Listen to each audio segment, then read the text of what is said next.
नहीं होते तो वो बाहर नहीं जा पाते। एजुकेशन जो है एक बहुत मूलभूत सिद्धांत है जिसके बिना हम विश्व गुरु नहीं कहला सकते। बिल्कुल, तो ये तो कह रहे हैं कि एजुकेशन के ऊपर बहुत अच्छा काम किया है अरविंद केजरीवाल ने। केजरीवाल जी श्रेय लेना जानते हैं, इंडिविजुअली केजरीवाल जी की पूर्ण रूप से वो योजनाएं नहीं है। केजरीवाल जी ने कहीं ना कहीं फंड का एलोकेशन सही किया है शिक्षा के माध्यम से। वो प्रधानमंत्री जी के नेतृत्व में भारतीय जनता पार्टी भी करेगी, वो कर रही है। देश में आप कहीं भी जाइए 3% जो है यूनियन बजट का एजुकेशन को अलॉट हुआ है, जो कि बहुत कम है, बहुत कम है। 140 करोड़ का देश जहाँ का 65% युवा जो है, 65% की आबादी जो है वो युवा है, तो उसके हिसाब से बजट को बहुत बढ़ाने की ज़रूरत है। बहुत सारे हमें IITs चाहिए, बहुत सारे IIMs चाहिए। मेरी बेटी 3rd ईयर में है, हम IIT अहमदाबाद के लिए अप्लाई कर रहे हैं, सब जगह अप्लाई कर रहे हैं।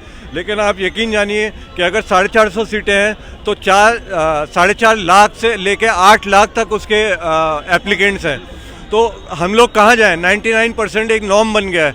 मैं जब 90s में बड़ा हो रहा था तो 70% में भी मुझे कॉलेज मिल जाता था। आज 95% में भी लोगों को कॉलेज नहीं मिलता, तो हम कहाँ जाएंगे? हर कोई नहीं अफोर्ड कर सकता बाहर की शिक्षा और बाहर जाना।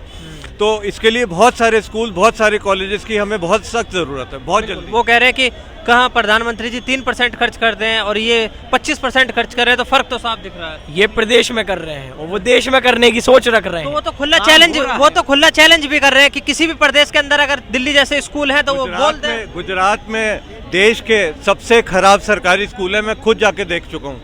बहुत बुरे स्कूल हैं वहाँ पे। एजुकेशन का कोई ना, किसी को कोई परवाह है ना उसके कोई मायने है। आपको पता है अंबानी के स्कूल की फीस कितनी है? 14.5 लाख रुपए से लेके 20 लाख रुपए सालाना। तो गरीब आदमी, मिडिल क्लास कहाँ जाएगा? अच्छे सरकारी स्कूल जब तक आज तक लोगों को परवाह ही नहीं थी। कल मैं एक पॉडकास्ट देख रहा था, अरविंद केजरीवाल जी ने कहा कि कांग्रेस ने आज़ादी के बाद काम नहीं किया। मेरी बात अधूरी रह गई थी। इतने IITs बने, इतने IIMs बने। मनमोहन सिंह जी ने 2009 में 8 IIT बनाए। तो काम हुए हैं, हर सरकार में काम हुए हैं, कहीं ज़्यादा हुए हैं, कहीं कम हुए हैं। मैं सिर्फ डिसअपॉइंटेड हूँ कि हमारा जो राष्ट्रीय बजट है 3.5% एजुकेशन और 4% हेल्थ। सबसे ज़्यादा कैंसर पेशेंट इंडिया में है, सबसे ज़्यादा डायबिटिक पेशेंट इंडिया में है। 4% हेल्थ को अगर आप अलॉट करेंगे तो जो बीमार लोग होते हैं वो एम्स में तड़प के मर जाते हैं, उनको बेड नहीं मिलता। आप सफदरजंग की हालत जाके देखिए, 3-3 लोग एक बेड पे लौट रहे हैं। तो कहीं ना कहीं ये दो मुद्दे ऐसे हैं जिसके ऊपर कोई बात नहीं करता। पोल्यूशन के ऊपर कोई बात नहीं करता। 20 लाख लोग पोल्यूशन से मरते हैं। ये नहीं होता लोगों से कि केंद्र सरकार, राज्य सरकार, सेंट्रल गवर्नमेंट सब मिलके कोई पॉलिसी लाएं और इसको सॉल्व करें। छोटे छोटे बच्चे मतलब दमे से खास के परेशान हो रहे हैं। दादा दादी, नाना नानी, जितने भी बूढ़े लोग हैं उनकी सर्दियों में बुरी हालत है, वो बाहर नहीं निकलते। जो लोग वॉक पे जाते थे उन्होंने वॉक पे जाना छोड़ दिया है। तो जो जनता के मुद्दे हैं वो कौन उठाएगा? और जिस तरीके के ये मुद्दे आ रहे हैं कि जी हम 2100 दे देंगे, हम 2500 दे देंगे और ये कर देंगे, वो कर देंगे, क्या ये मुद्दे सही हैं? देखिए, पहले मोदी जी ने कहा था कि जो फ्री की रेवड़ी बांटेगा वो सड़क नहीं बना पाएगा, वो इंफ्रास्ट्रक्चर नहीं बना पाएगा। लेकिन जैसे केजरीवाल ने ये मुद्दे फ्री में बांटने का शुरू किया, उसके बाद बीजेपी भी पीछे आ गई। उन्होंने महाराष्ट्र में लाड़की बहन शुरू किया।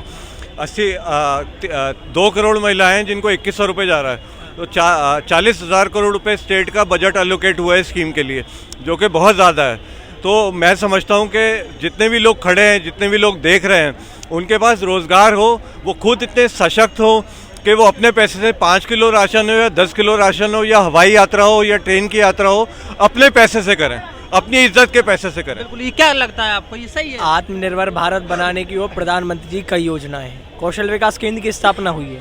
कौशल विकास केंद्र में व्यक्ति को आत्मनिर्भर भी बनाया जाता है। और मैं आपको अभी राष्ट्रीय शिक्षा नीति की बात कर रहा था। राष्ट्रीय शिक्षा नीति में यही सब है। स्कूलों का ही विकास सुनिश्चित होगा, चाहे वह गुजरात के अंदर बात कर ले, चाहे महाराष्ट्र के अंदर बात कर लें। बहुत अच्छी सोच विचारधारा के व्यक्ति हैं। मैं सराहना करता हूँ इनकी सोच विचारधारा और इनकी साहस की कि ये जनता के मुद्दों को सामने लेकर आ रहे हैं। इनके सारे सुझाव स्वीकार्य हैं, ना मेरे रूप से, बल्कि यदि सरकार तक भी ये बात पहुँचेगी तो सरकार भी इसको स्वीकार करेगी।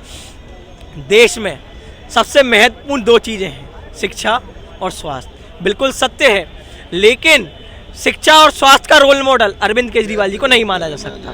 कारण ये है कि जो व्यक्ति किसी भी परिवार के मुखिया को बर्बाद करने के लिए दारू फ्री दे सकता है लालच के तौर पर, उस व्यक्ति को सत्ता में आने का कोई अधिकार नहीं है। कारण ये है, संविधान ने हमें सेवा करने के लिए दिया है, फ्री का लालच दे के सत्ता की भूख अपनी संतुष्ट करने के लिए नहीं।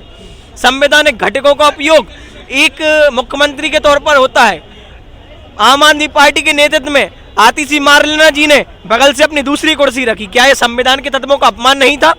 मैं पूछना चाहता हूं आज आम आदमी पार्टी से, क्या 2 कुर्सी होती है मुख्यमंत्री की? नहीं होती हैं। आप व्यक्तिगत संबंध घर तक निभाइएगा। यदि आप व्यक्तिगत संबंधों को संवैधानिक तत्वों पर रखेंगे तो पहले सदन की कसौटी से और युद्ध में आपको आना पड़ेगा। आपने ये अपमान किया है और दिल्ली की जनता जवाब देगी, और दिल्ली की जनता देख रही है आज। क्या लगता है जो